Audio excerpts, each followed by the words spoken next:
As an activist and a Ku Klux Klan leader who co-chair a community powwow in Durham in 1971, Taraji P. Henson and Sam Rockwell anchor a rock-solid liberal message movie that's strange enough to be true.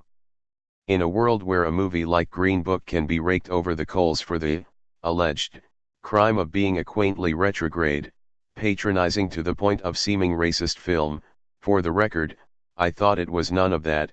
The Best of Enemies, another middlebrow inspirational drama about a black person and a white person who start off as sniping adversaries, only to work their way toward a redemptive glow of mutual understanding, feels like a film that a number of people could have the knives out for.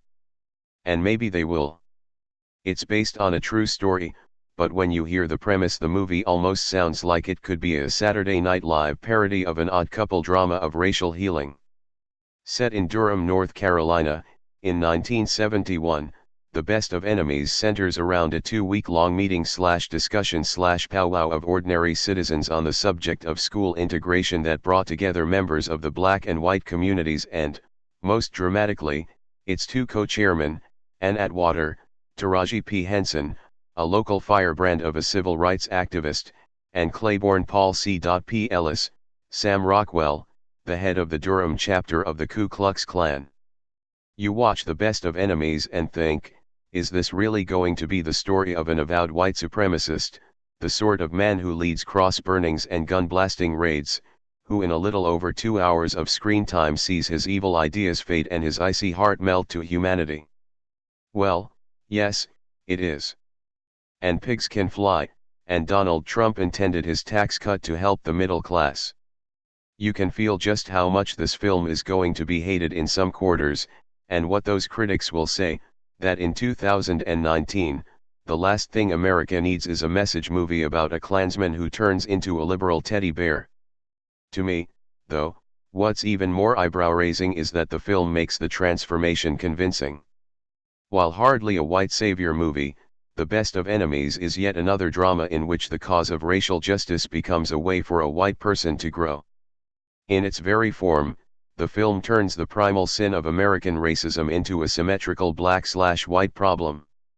It also unfolds in a comfortably distant past, in this case, nearly 50 years ago, when the prospect of a dyed-in-the-wool racist coming to embrace school integration is designed to make us feel good, even as our own era presents a tangle of racial conflict that's not nearly so easily resolvable. This echoes one of the criticisms of Green Book, that it embedded racism in a design of nostalgia. Toss in a lump in the throat ending and you have a recipe for, what? A film to attack as morally myopic? Except that The Best of Enemies, while not nearly as good as Green Book, is a rock-solid movie, squarely deliberate, a little long and predictable, but honest and thoughtful enough, precise in its period and locale, with very strong performances. It may have a sentimental structure, but in tone it overlaps more than a bit with Spike Lee's Black KK Klansman, because it's driven by a comparable impulse, to show the sickness of racism from the inside out. Considering that it was just 2 years ago that Sam Rockwell was celebrated for playing a racist cop who undergoes a similar conversion in 3 Billboards Outside Ebbing, Missouri, a character that was also criticized, in a warm-up to the wokeness that greeted Green Book, you may wonder why he took on this role so soon afterward. Yet as you watch the performance you stop wondering, even more than 3 Billboards, The Best of Enemies is a study of the American racist mindset. Rockwell CP is a chunky aging redneck family man who runs a filling station and feels, deep down, like one of life's losers, or, at least, he did until he joined the Klan. By his own description, becoming part of that brotherhood of hate gave him purpose, solidarity, a cause higher than himself. He leads a life of quiet desperation, struggling to raise 3 quarrelsome kids. He also has a mentally impaired son who lives in the local psychiatric hospital, but in the Klan he's both a leader and the twisted version of a life coach, presiding over legions of angry white men, who are well cast. They look disturbingly ordinary, as well as a youth corps that he introduced to the organization. Early on, there's one off note: CP and his Klan buddies shoot up the home of a white woman who is dating a man they refer to by using the N-word, which gets thrown around a lot in this movie, and the writer-director, Robin Bissell, scores the scene to Roy Orbison's Blue Bayou, giving it a pulp kick that feels out of place. But we get the point, CP isn't just a hater, he's a man of violence. So why would an avowed white supremacist who lives to spread terror agree to attend a civilized black meets white détente community summit like the one in The Best of Enemies? Because he feels like he has no choice. After an electrical fire threatens to shut down a local black elementary school, the issue of school integration rears its head. It is, after all, the law of the land, and CP feels that attending the meeting will give him a better shot at sustaining segregation than not attending it. As a Klan leader, he's connected to the head of the city council, Bruce McGill, and to local business, and he represents the feelings of a significant subset of the white community. That his Klan identity is an open secret speaks volumes. The reason that the meeting called a charrette gets organized in the first place is that a local judge knows he can't get away with issuing a ruling against integration. So he calls in Bill Riddick, Babu Cisse, a black community organizer from Raleigh who has already orchestrated charrettes in various places. They aren't, by the strictest measure, legal proceedings, yet they're examples of democracy in action, a way for a city to take its own temperature on a hot-button issue, and progress, almost therapeutically, in the process. In The Best of Enemies, the charrette is actually a bit of a fake-out. It pretends to be a seminar of ideas, but the movie doesn't show us a lot of the discussion, and it doesn't need to, because that's mostly a pretext to get two racial communities who have only barely integrated sitting down and talking to one another. It's a social experiment masquerading as a think tank.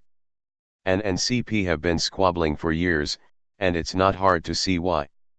It's been close to 2 decades since the launch of the civil rights era, and she's the kind of activist who will hit a white city council member with a telephone because she's so driven by her impatience at the unkept promises.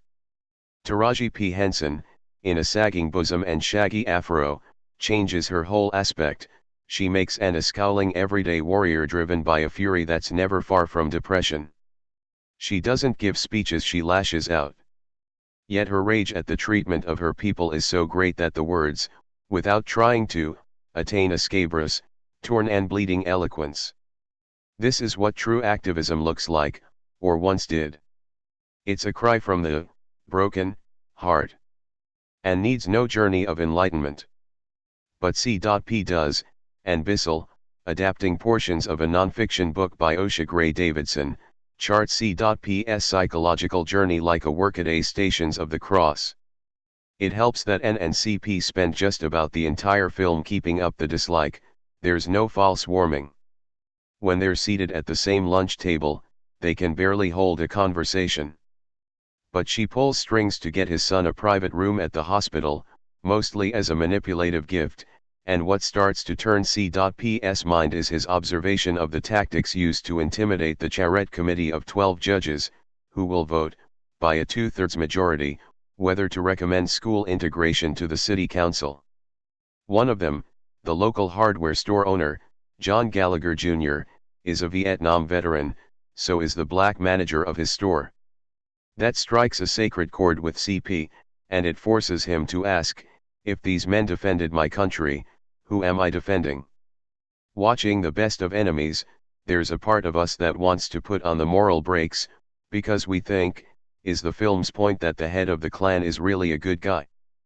But actually, that's not the film's point. It's that racism, disgusting as it is, truly is a mask for fear and ignorance. CP has grown up regarding black people as the other.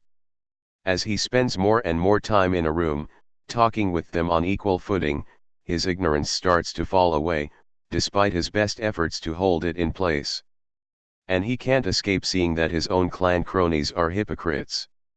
Rockwell doesn't soft-pedal C.P.'s racism, but his fine, subtle performance separates the sinner from the sin.